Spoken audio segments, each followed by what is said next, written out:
учурда Ош технологиялык университетинде биз 21-кылымдын интеллектуалдарыбыз аталышындагы эл аралык жаштар сынагы өтүүдө. Бул сынак негизинен республикалык балдардын алтын түйүн аталыштагы илимий техникалык чыгармачылык академиясынын демилгеси менен жыл сайын өткөрүлүп келет. Бул конкурска демөөрчү катары билим берүү жана илим министрлиги жана ошондой эле Кыргыз Республикасынын алдындагы интеллектуалдык менчик жана инновациялар мамлекеттик кызматы уюштуруу иштерин өз колдоруна алган. Быйылгы жылы Ош технология университетинде өткөрүлүп жатат, а жыл сайын ар бир региондо өткөрүлөт. Быйылкы жылкы сынак негизинен региондорду өнүктүрүүгө арналган.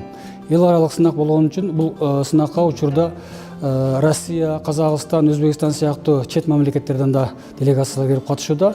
Сынактын жүрүшүндө 9 номинация боюнча күч сынашат.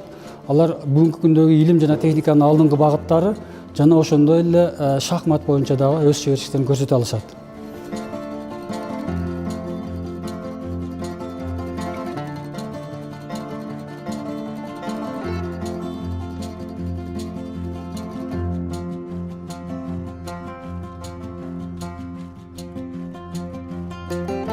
Бүгүнкү күндө негизинен ачылыш болду. Аябай жакшы таасир болуп атат. Бизде ушундай келе жаткан, өсүп келе жаткан муундарда ушундай бир жакшы интеллектуал муундар бар экени билинип атат. Себеби бул ойлоп табуучулук, балдардын чыгармачылык жөндөмдүүлүгү жөнүндө берилип атат да. Негизи иш жакшы башталды.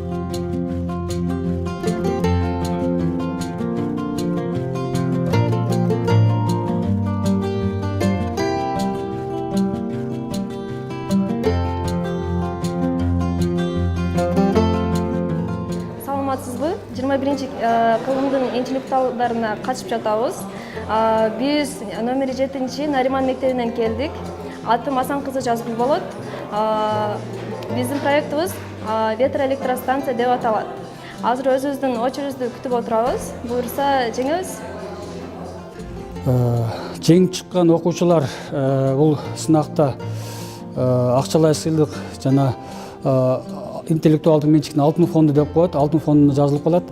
Бул сынактын негизги максаты ушул жаштардын арасынан таланттуу, ойлоп табуучуларды, мындай жаратмандыкка умтулган жаш таланттарды таап, алардын эмгектерине колдоо көрсөтүү болуп эсептелет. Жыл сайын эле тажрыйба көргөзгөндөй, окуучуларыбыз аябай жакшы бир мондай иштемелерди алып келип атышат. Бүгүнкү күндүн алдыңкы технологиялар десек да болот.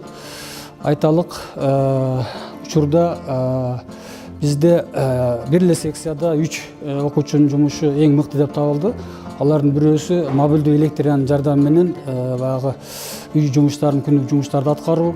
Экинчиси болсо, экинчи жумушубуз болсо, ал ушу күн түзүлүшүнүн жардамы аркылуу мындай программа түзүү жана башка ушундай жумуштар деп айтсак болот.